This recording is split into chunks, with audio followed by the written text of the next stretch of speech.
Bismillahirrahmanirrahim. Assalamualaikum warahmatullahi wabarakatuh. Alhamdulillahi rabbil alamin. Allahumma salli wa sallim wa barik ala nabiyyina Muhammadin.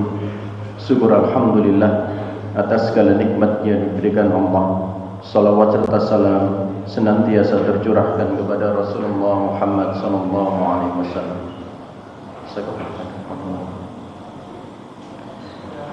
Bapak-bapak, ibu-ibu, pagi hari ini sebagaimana saya diminta untuk menggantikan Ustadz Hermanto, dan biasanya yang beliau kaji adalah terkait kitab Talbis Iblis, ya, terkait dengan godaan-godaan yang dilakukan oleh iblis. Hari ini saya akan menyampaikan beberapa hadis terkait dengan godaan tersebut. Saya ambilkan dari beberapa riwayat hadis. Insyaallah kita bermohon kepada Allah bisa maksimal sampai dengan jam berapa Bapak Ibu? Jam syuruk 5:30 kurang ya, Pak. Baik, insyaallah jam 5:15. Baik, mari kita mulai untuk mempelajari hadis demi hadis terkait dengan godaan-godaan tersebut. Yang pertama saya ambilkan dari hadis riwayat Muslim, kitab Sifat Hari Kiamat, Surga dan Neraka, bab setan mengutus pasukannya atau sariyah untuk menghasut manusia, dan di setiap pribadi manusia ada setan yang selalu menyertainya. An Jabir qala Rasulullah sallallahu alaihi wasallam, inna iblisa yad'u arsyahu 'alal ma'i thumma yab'athu sarayahu fa'adnahum minhu manzilatan a'dhamuhum fitnah. Yaji'u ahaduhum fayaqulu fa'altu kada wa kada, fayaqulu ma sana'ta syai'an, qala thumma yaji'u ahaduhum fayaqulu ma taraktuhu hatta farraqtu bainahu wa baina imra'atihi, qala fayughnihi minhu wa yaqulu ni'ma anta, qala al-a'mash arahu qala fayaltazimuhu. Dari Jabir, ia berkata, Rasulullah sallallahu alaihi wasallam bersabda, sungguh iblis meletakkan singgasananya di atas air, lalu mengirim bala tentaranya, sarayahu, sariyah, bala tentaranya. Setan yang kedudukannya paling rendah bagi iblis adalah yang paling besar godaannya. Salah satu di antara mereka datang lalu berkata, aku telah melakukan ini dan itu. Iblis menjawab, kau tidak melakukan apapun. Lalu yang lain datang dan berkata, aku tidak meninggalkannya hingga aku memisahkannya dengan istrinya. Beliau bersabda, iblis mendekatinya lalu berkata, ni'ma'an, itu maknanya bagus atau sukses kamu. Al-A'mas menyebutkan dalam riwayatnya, iblis berkata, tetaplah menggodanya. Bapak Ibu, sebagaimana kita ketahui, iblis itu ada berapa Bapak Ibu? Iblis itu ada. Apa bedanya setan dengan iblis? Sependek pengetahuan kita, setan itu sifat, kalau iblis itu makhluk. Sebagaimana kita ketahui juga, iblis itu dari bangsa jin. Kita bisa melihatnya di dalam tafsir surat Al-Kahfi diantaranya. Iblis itu satu, setan itu minal jinnati wan nas. Jadi setan itu sifat membangkang yang menempel pada jin atau pada manusia. Sebagaimana kita ketahui juga, sedikit pengetahuan tersebut dan tidak perlu dicari-cari. Jenengan sampai harus mencari ya apa sih jin ini, bangsa jin ini ya apa, negarane ya apa, hidupnya seperti apa, sampai lalu kemudian kehilangan yang nyata urusan manusia. Sebagaimana kita ketahui, kita pernah mengkajinya, jin tulisan jim nun tak ataupun yang kita kenal dengan jin itu, kata tersebut diberi harokat apapun itu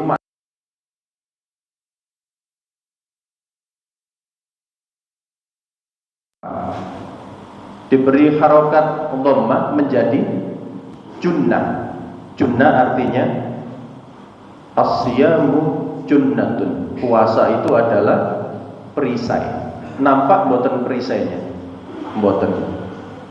Diberi harokat fathah jannah, nampak napa boten? Hari ini ada yang sudah melihat surga? Belum. Mimpi. Jadi jinnah, junnah, jannah semuanya ghaib Bapak Ibu. Jadi kalau ada manusia yang mencari-cari agar bisa melihat jin, itu artinya mungkin dia sedang liburan, sedang nganggur. Jin yang menampakkan diri itu juga mungkin jinnya sedang healing, sedang nganggur. Jadi tidak perlu dicari-cari sampai menghabiskan hidup kita agar nampak begitu. Sehingga di sini kita diingatkan bahwa wa ma khalaqtul jinna wal insa illa liya'budun. Tujuannya tidak lain adalah untuk menjadi hamba Allah, menjadi yang beribadah. Manusia ada yang baik, manusia ada yang belum baik. Manusia ada yang mukmin, manusia ada yang kafir. Jin ada yang beriman, namun ada juga jin kafir. Nah ini jin itu berarti jumlahnya banyak, manusia jumlahnya banyak. Namun iblis itu satu entitas, satu makhluk. Dan sebagaimana kita baca di surat Al-Baqarah misalkan, ketika awal kita membaca, iblis itu tidak mau sujud atau tidak mau hormat kepada Nabi Adam, dan kemudian ditangguhkan oleh Allah sampai kiamat. Namun terkait dengan jin, sama dengan manusia, bisa mati, bisa digantikan. Nah ketika kita melihat hadis ini Bapak dan Ibu, mari kita lihat tafsir atau syarahnya, penjelasannya. Yang pertama terkait dengan sungguh iblis, artinya satu. Sungguh makhluk iblis itu meletakkan singgasananya di atas air. Itu pun jenengan tidak perlu mencari-cari. Kira-kira nang ndukure kali apa nang ndukure laut. Ngen nganggur-nganggur jenengan ten rola, tole cari nang ndukure banyu kok gak ketok. Tidak perlu dicari-cari. Ini adalah hal yang gaib sekali lagi. Di mana letaknya? Wallahu a'lam. Tidak perlu menghabiskan hidup kita untuk mencari-cari singgasananya. Meletakkan singgasananya di atas air, lalu mengirim bala tentaranya. Siapa bala tentaranya itu? Setan, Bapak Ibu. Karena penyebutannya ini, bala tentaranya adalah mereka yang ingkar atau setan, maka orang sekalipun yang ingkar dari aturan Allah, maka dia adalah bala tentara iblis. Sekali lagi, manusia yang ingkar itu juga menjadi setan.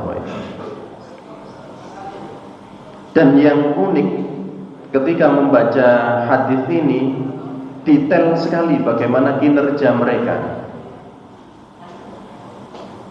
Lalu mengirim bala tentaranya yang kedudukannya paling rendah bagi iblis adalah yang paling besar godaannya. Nanti akan dijelaskan. Salah satu di antara mereka datang lalu berkata, aku telah melakukan ini dan itu. Iblis menjawab, engkau tidak melakukan apapun loh. Kados anak buah laporan dan atasan. Bagaimana? Pekerjaannya sudah tuntas. Sudah bos. Saya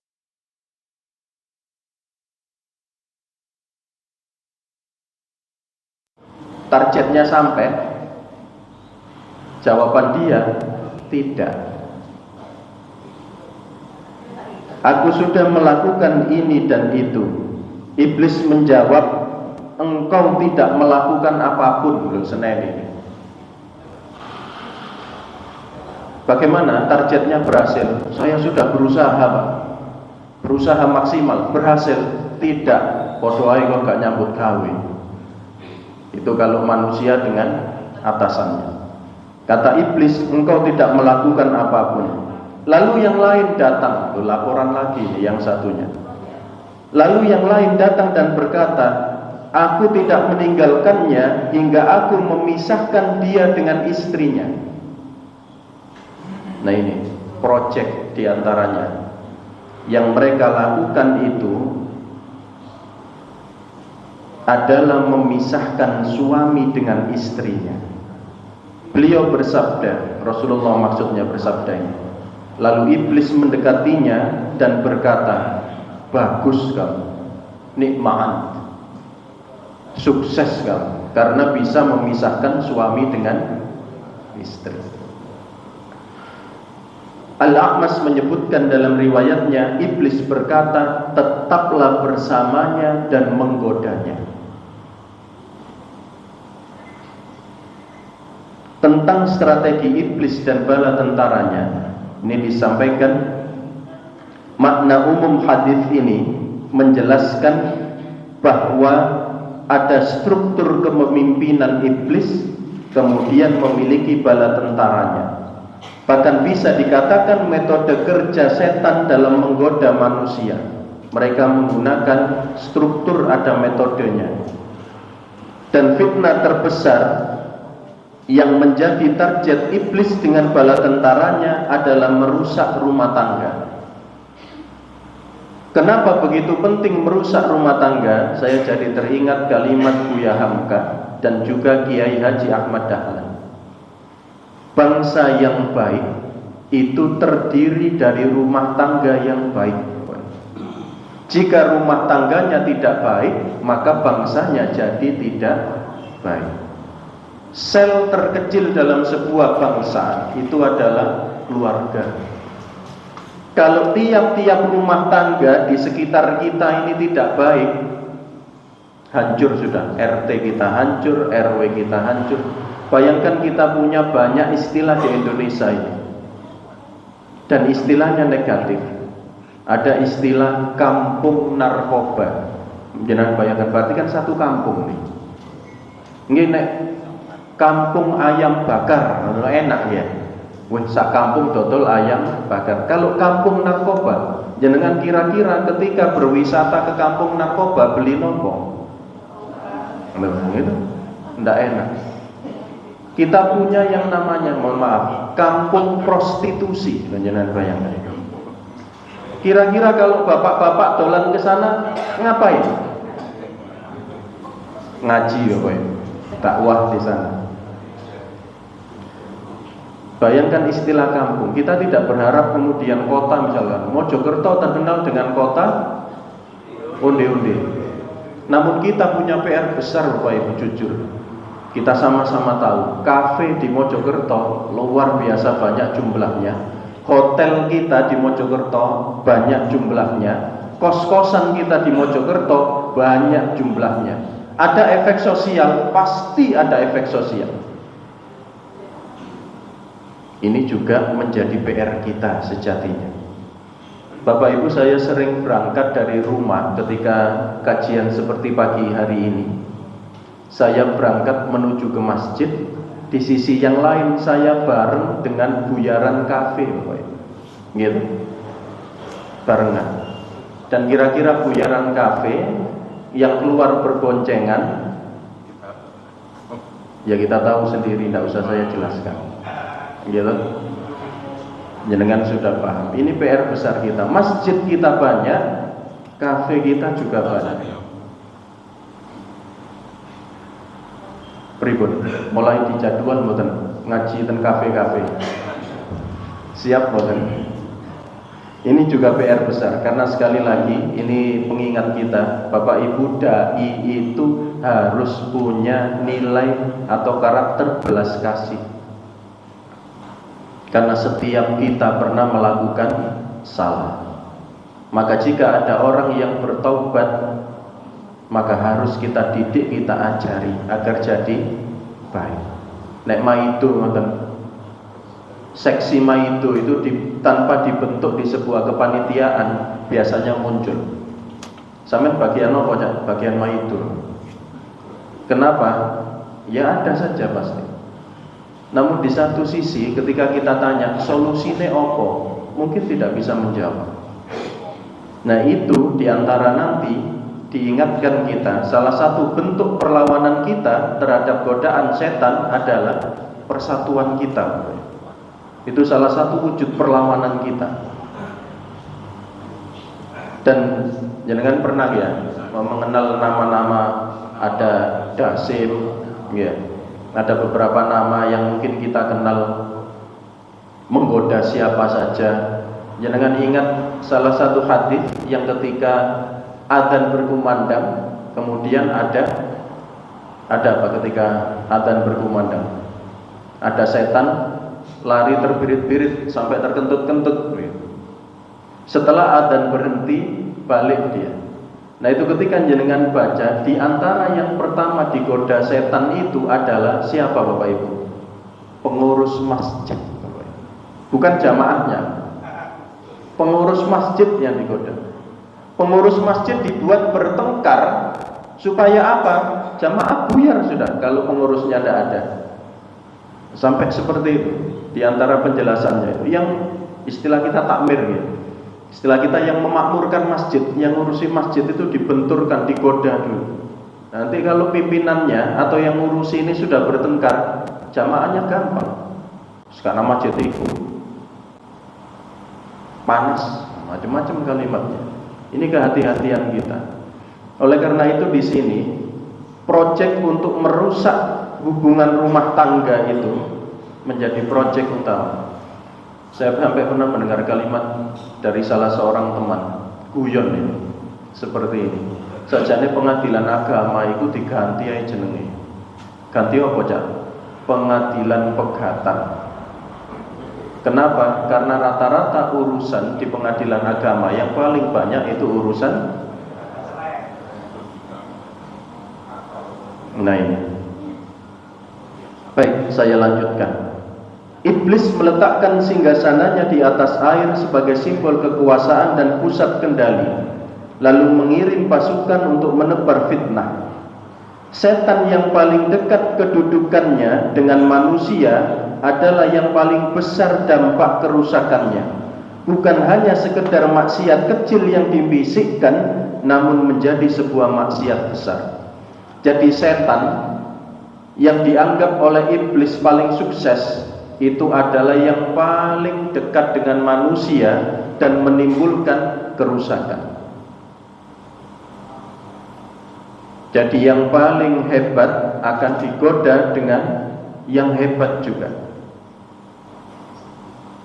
Para ahli ilmu tidak lepas, para ahli ibadah juga tidak lepas dari godaan itu. Saya pernah membaca salah satu artikel. Hati-hati terkait dengan godaan ini. Di antaranya orang yang pandai ibadah, orang yang ahli ibadah sekalipun digoda dengan sholat sunnahnya, digoda dengan apa? Digoda dengan sholat tahajudnya. Sampai begitu setannya. Dia kuat sekali sholat tahajud, hingga ketika kuat sholat tahajud, selepas tahajud tertidur, subuhnya ketinggalan. Bayangkan cara menggodanya. Ada seorang ahli ilmu yang banyak jamaahnya, banyak yang mengikutinya, lalu kemudian digoda dengan apa? Muncul pada dirinya, aku iki gak salah, pendapat orang lain salah. Godaannya muncul. Semakin tinggi seseorang, maka godaannya juga semakin tinggi. Dan tidak ada kata lain kecuali kita berupaya untuk mencari tamengnya, mencari junnahnya. Poin-poin penting, ketika setan bekerja secara sistematis, maka kita pun harus hidup secara sistematis. Bahkan ketika kita membaca hadis ini, seolah-olah bahwa iblis itu minta pasukannya untuk melaporkan hasilnya, sukses atau tidak. Yang tidak sukses maka dimarahi, yang sukses dipuji. Dan di sini tugas mereka adalah merusak keluarga. Dan ketika bisa merusak sebuah keluarga, ini menjadi prestasi yang tinggi bagi mereka. Ya, kita sudah banyak mendengar di berita gitu. Ya Allah, naudzubillah. Kita berlindung kepada Allah. Godaan itu tidak hanya pada seseorang yang warga biasa, tetapi juga public figure ataupun pejabat, gitu. Sekarang ini sedang ramai peristiwa itu diantaranya. Disampaikan bahwa dosa sosial itu lebih berbahaya daripada dosa personal. Maksiat pribadi berhenti kepada pelakunya saja, namun keretakan keluarga menciptakan generasi yang bermasalah. Kita sudah banyak membaca artikel, Bapak Ibu. Banyak anak-anak di Amerika Serikat atau generasi penerus di Amerika Serikat atau negara maju, ketika ditanya siapa bapakmu, rata-rata mereka tidak tahu. Ketika tanya ke ibunya, ya mungkin ibunya juga bingung, embu iki BNPB teko sing ngendi. Sampai ada reality show, benar atau tidak, wallahu a'lam. Ada reality show. Ada suami di Amerika nih, maksudnya bukan Indonesia. Ada suami istri itu ditemukan dalam sebuah reality show memiliki anak. Ini bukan konsumsi publik sejatinya, tapi bagi mereka ini bukan hal privat. Nah, kemudian orang tua dan anak ini dilakukan tes DNA. Setelah dites DNA, loh, anak ini loh, ternyata tidak identik DNA-nya dengan bapaknya. Artinya anak ini dirawat mulai kecil sampai besar, ternyata bukan anak dari laki-laki ini. Kaget bapaknya. Bayangkan, ya walaupun dalam kaitannya fikih tes DNA ini ada ikhtilaf, ada selisih harus bagaimana penggunaannya secara hukum. Tapi ketika misal kejadian seperti itu, kagetnya bagaimana? Merawat sejak kecil sampai dewasa ternyata itu anakku tiba-tiba. Terus anak iso. Ada juga yang pernah saya lihat, wallahu a'lam kebenarannya. Sama-sama kulit putih menikah. Ketika anaknya lahir berkulit hitam dan berintik. Jangan bayangkan. Wallahu a'lam. Karena kadang reality show itu kan ya benar ya tidak benar. Tapi ketika itu muncul di publik, artinya sekacau itulah bangsa tersebut. Nah ini ya Allah, di salah satu negara bagian, jika tidak salah Philadelphia, dijadikan sebuah pemukiman untuk rehabilitasi mereka yang sakau memakai narkoba. Dan berjalan di sana itu sungguh mengerikan, seperti nonton film zombie. Jangan lihat di YouTube nanti Philadelphia itu seperti apa. Maka menjadi pertanyaan kita, bangsa yang seperti itu memimpin dunia, Bapak Ibu, kira-kira bagaimana? Nah ini, makanya kita ini dengan Islam ini dianggap tidak memerdekakan dan sebagainya. Jadi saya kembalikan tadi, manusia yang ingkar, manusia yang membangkang dari aturan Allah, dia juga bala tentara iblis. Pesan utama, dan hal ini menjadi contoh kontekstual hari ini agar berhati-hati. Ini saya kaitkan dengan hal kontekstual hari ini. Bapak Ibu, godaan itu tidak lepas dari pintu-pintu jebakan yang disiapkan, ranjau-ranjau yang disiapkan. Dan hari ini yang juga sangat memfasilitasi menjadi pintu kehati-hatian kita adalah ini, Bapak Ibu. Banyak hal bermasalah bermula dari handphone. Oleh karena itu mari kita latih. Di antaranya ketika membuka handphone, jika di password, maka passwordlah dengan kalimat thayyibah. Jika membuka, mari kita buka dengan basmalah, biar tidak tergelincir.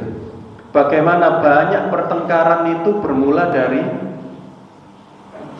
gitu, rawame ten grup, debat di grup tidak ketemu, kesimpulannya akhirnya jadi nggak enak-enakan. Bukankah banyak persoalan rumah tangga bubar itu juga pintunya dari sini? Gitu. Dulu sulit, ketemuan janjian sulit. Sekarang, pintunya dari sini. Oleh karena ini kan alat. Kita jadikan baik jadi baik dia, kita jadikan buruk buruk dia. Ini alat. Seperti pisau, kita gunakan untuk masak, dinikmati banyak orang, kita gunakan untuk menusuk, membunuh orang lain. Ini adalah media, alat. Oleh karena itu hari ini jenengan akan menemukan di banyak negara yang kita sebut negara maju. Indikatornya seperti apa? Mereka yang menentukan. Yang kita sebut negara maju itu mulai mengatur. Beberapa negara sudah membatasi anak di bawah 16 tahun tidak boleh punya akun media sosial. Sudah mulai beberapa negara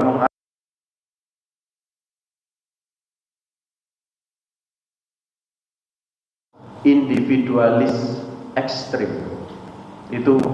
Ini pintunya, Bapak. Anak kita sangat tidak peka terhadap kehidupan sosialnya. Gara-gara apa? Sejak kecil sudah seperti ini.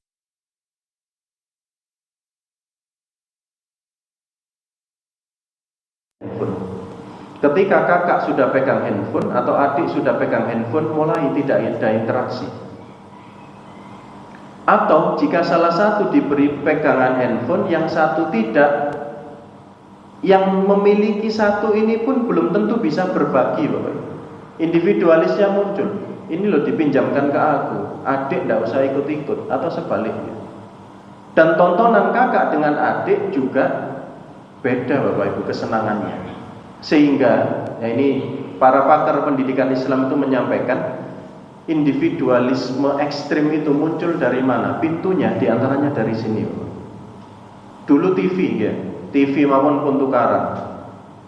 Dulu sebelum ada remote, TV tasik cetekan, nek empun rebahan, males tangi, damel nopo minda channel. Namel sekil, ya. Sekil, damel jempol, cetak, tukaran kali dulure. Kadang-kadang ngoten itu masih TV, Bapak. Dan TV pada waktu itu masih banyak. Terdengar adzan maghrib misalkan, dicabut oleh orang tuanya, dimatikan. Ayo masjid sih, TV ini dipateni. Sekarang, bisakah kita sepenuhnya mengontrol ketika adzan berkumandang? Kadang di password orang tua tidak tahu passwordnya. Ketika ditanya passwordnya apa dek, privasi bi, nggak boleh itu, melanggar HAM bi, tamatnya dengan ini realita rusak. Diantaranya adalah, nah ini para pakar pendidikan pintunya dari sini. Ini kehatian kita. Baik, kita lanjutkan hadis kedua, jam 5:02.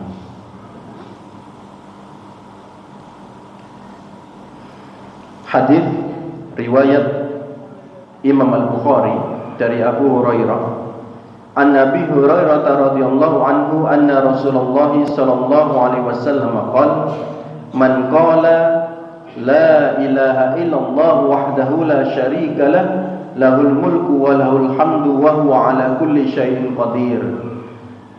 Fi yaumin mi'ata marratin kanat lahu adla usri riqabin wa kutibat lahu mi'atu hasanatin wa muhiyat anhu mi'atu sayyi'atin. Insyaallah. Wa kanat lahu khirzan min syaitani yaumahu dhalika hatta yumsi wa lam ya'ti ahadun bi afdala mimma jaa'a bihi illa ahadun amila aktsara min dhalika. Masyaallah. Bapak Ibu yang biasanya kita baca, kita tingkatkan di antaranya dari hadis ini. Dari Abu Hurairah radhiyallahu anhu bahwa Rasulullah sallallahu alaihi wasallam bersabda, siapa yang membaca la ilaha illallah wahdahu la syarikalah, lahul mulku wa lahul hamdu wa huwa ala kulli syai'in qadir, yang artinya tidak ada sesembahan, tidak ada Tuhan yang berhak disembah selain Allah, yang maha ahad, yang maha tunggal, tidak ada sekutu baginya, milik Allah kerajaan dan bagi Allah segala puji, dan Allah maha kuasa atas segala sesuatu. Yaumin mi'ata mar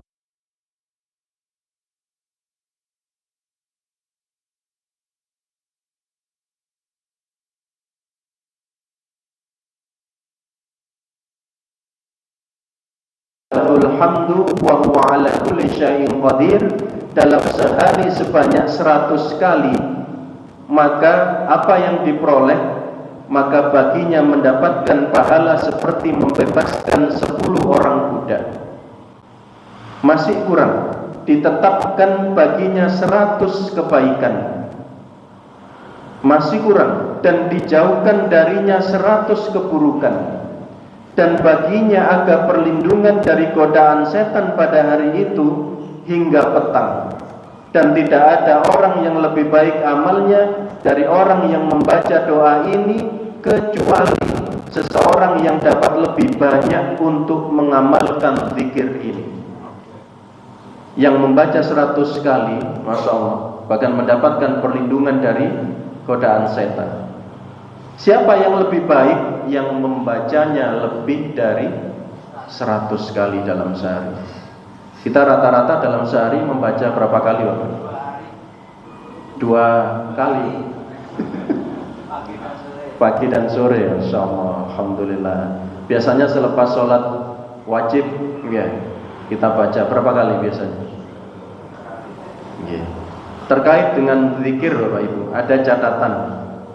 Zikir Nabi selepas sholat itu yang pertama, ada yang makthur, ada yang redaksinya sudah siap, tinggal kita baca, sahih dan teratur. Di sisi lain kita juga diingatkan tidak boleh berlebihan. Misal karena senangnya wirid atau membaca zikir berulang kali sampai kemudian lupa kalau sudah waktunya jam kerja misalnya, atau lupa untuk bekerja karena saking nikmatnya membaca zikir itu, membaca wirid itu, lalu kemudian sampai melupakan kewajiban terhadap istri dan anaknya. Nah, ini berlebihan. Pokoknya aku mau coy iki ping 1999 engko duwe lah teko dhewe ya. Nah, ini berlebihan. Tidak mau bekerja, sehingga ketika Sayyidina Umar bin Khattab jika tidak salah menemukan ada pemuda yang di jam-jam kerja dia berada di masjid, ditanya, siapa yang menanggung hidupmu? Ternyata saudaranya. Bahkan Umar menyampaikan, ngono kerja nyambut gawe. Kenapa? Karena seseorang yang menanggung hidup orang lain itu justru lebih mulia. Dan tidaklah mulia ketika kemudian kita menggantungkan hidup kita kepada orang lain, tidak mau bekerja. Kemudian tidak dipaksakan. Zikir itu tidak dipaksakan. Tidak dipaksakan kaitannya dengan apa? Tidak harus dipaksakan kaitannya dengan urutan atau harus ada jumlah-jumlah tertentu yang dibuat-buat, atau apa istilah, pakem, ada pakem urutannya, awalnya harus ini harus runtut, harus tertib sampai akhir. Kalau tidak runtut, tidak tertib, tidak boleh. Saya tidak pernah mendengar demikian loh. Jadi ada ketertibannya atau keurutannya itu tidak terkait dengan zikir. Sehingga di sini disampaikan tidak dipaksakan dalam arti tidak selalu dalam urutan tertentu. Ini yang dibaca Rasulullah. Yang biasanya kita baca subhanallah sebanyak 33 kali. Setelah itu alhamdulillah sebanyak 33 kali. Setelah itu Allahu Akbar sebanyak 33 kali. Pertanyaannya, kalau saya balik, saya Allahu Akbar dulu sebanyak 33 kali, kemudian subhanallah 33 kali, kemudian alhamdulillah sebanyak 33 kali, boleh atau tidak boleh? Nah, ini yang dimaksud bahwa tidak harus sesuai urutan itu. Ketika kemudian saya waktunya terbatas, hanya membaca subhanallah 33 kali, boleh atau tidak? Boleh. Artinya tidak batal ketika kemudian kita hanya bisa membaca subhanallah, atau hanya sempat beristighfar, setelah itu berdoa, bermohon kepada Allah atas persoalan hidupnya, maka itu pun boleh. Artinya kaitannya dengan zikir Bapak Ibu tidak harus selepas sholat. Bahkan zikir itu bermakna mengingat Allah, itu bisa kita lakukan dalam banyak kesempatan. Bahkan ketika kita bekerja sesuai dengan aturan Allah, itu pun bermakna zikir, mengingat Allah dalam arti yang luas.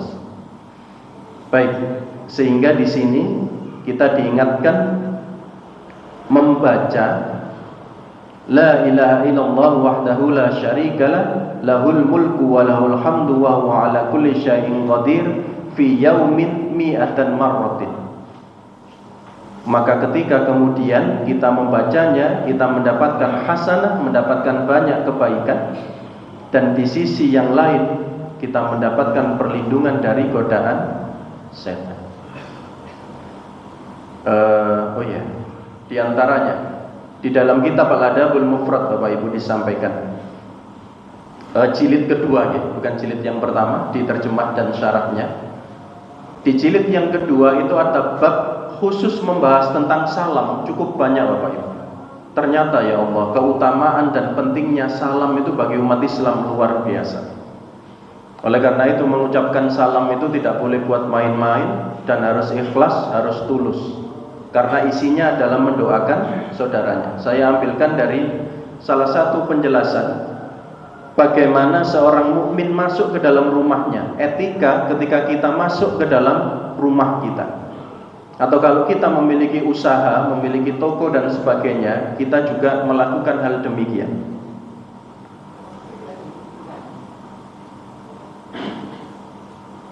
...484 babnya. Nanti yang memiliki kitab Al-Adabul Mufrad bisa dilihat. Nomor hadisnya 1055. Ibrahim bin Al-Mundhir menceritakan kepada kami, ia berkata, Ma'an menceritakan kepadaku, ia berkata, Hisham bin Sa'ad menceritakan kepadaku, An-Nafi anna Abdullah bin Umar qala idza dakhala al-baita ghairal maskuni falyaqul assalamu alayna wa ala ibadillahis shalihin.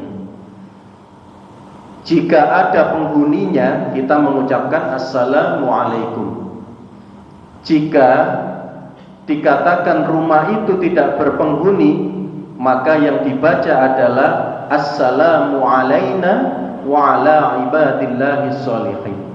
Jadi bukan assalamualaikum. Guru saya dulu guyonnya begini, ketika rumahnya kosong, assalamualaikum.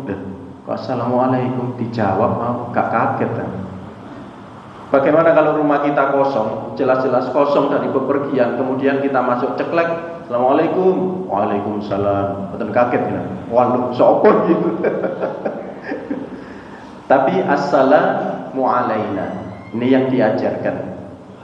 Disunahkan bagi orang yang memasuki rumah kosong mengucapkan assalamu alaina wa ala ibadillahis sholihin, supaya itu bermakna kita meminta perlindungan kepada Allah Subhanahu wa taala. Atau di dalam hadis yang lain terkait dengan mengucapkan bismillah ketika kita mengunci pintu, membuka pintu, menutup pagar, membuka pagar, mengunci motor, mengunci mobil. Kita diingatkan terkait dengan idza kana junful lail, ya. Jika hari mulai gelap.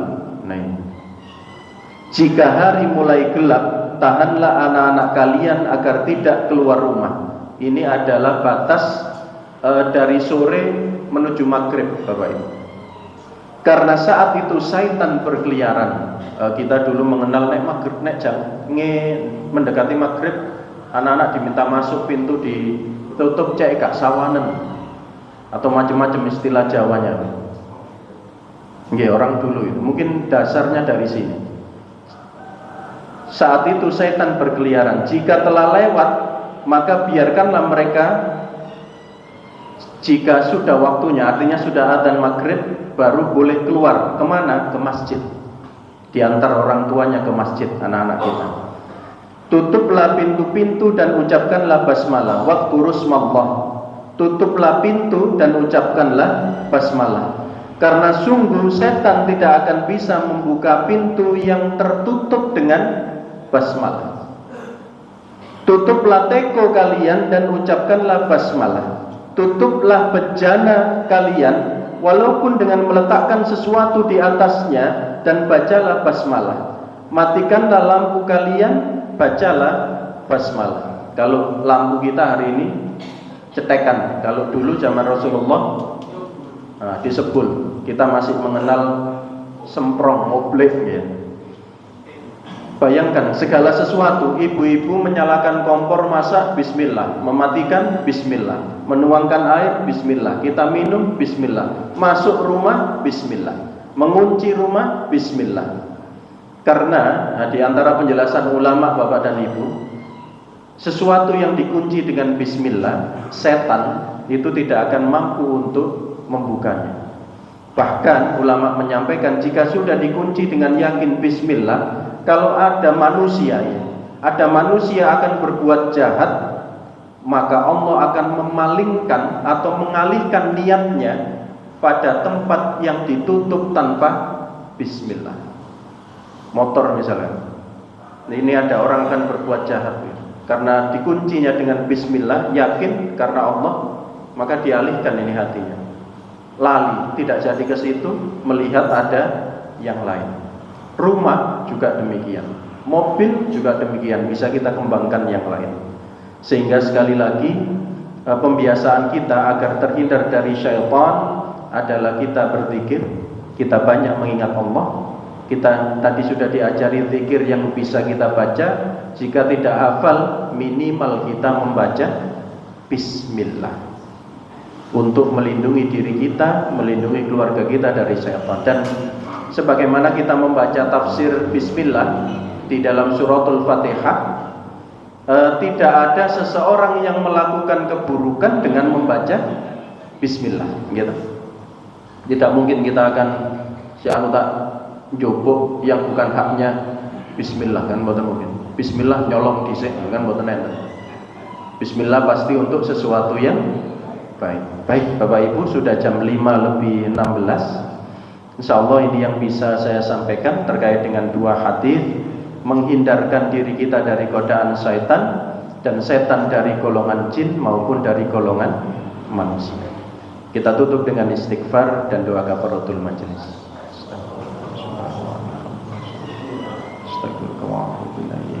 Ihdinas siratal mustaqim. Wassalamualaikum warahmatullahi wabarakatuh.